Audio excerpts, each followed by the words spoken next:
actually civilian. I was always curious about how can I solve for climate change. And after doing internship with doing school, I came with the idea that I can do a business of jute. My main idea of doing my business is to replace the plastic as much as I can of the alternative jute, and I also want to replace all the products of plastic.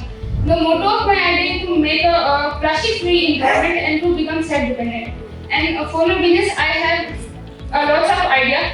From going to school, I need fund, but with fund, I also need some mentor who can guide me with my ideas. Like I have idea, we have so much plastic nowadays. I want to replace it and reuse it. Like if we have a plastic bottle, then we can make the decorative items with jute. At last, I want to tell my tagline, which I have thinking for my enterprise, that ऊंचा उड़े हमारे साथ बढ़ाता अपना हाथ, because my logo and my name enterprise is Eagle Enterprise, और Eagle से हम सब ऊंचा रहना सीख सकते हैं। Thank you. मेरा जो ये प्रोडक्ट्स है ये सब जूट का बना हुआ है। जूट में यानी कि अल्टरनेटिव है प्लास्टिक का। हम लोग आज बहुत ही ज़्यादा अमाउंट में प्लास्टिक यूज़ करें, जिसका इफेक्ट हम सब देख रहे हैं। उसी से बचने के लिए यहाँ पे जूट के हमने बहुत सारे अल्टरनेटिव बनाए। मतलब जो चीज़ हम प्लास्टिक के करते हैं, जैसे कि होम डेकोरेटिव या पर्सेस या जो भी वेस्ट मटेरियल है, उस सबको हम जूट से चेंज कर सकते हैं। ये मेरा बेसिकली वही आइडिया, जिसमें कि बैग है, पर्सेस हैं, होम डेकोरेटिव आइडियाज़ हैं और कुछ वेस्ट मटेरियल के यूज़ किए गए हैं। Thank you.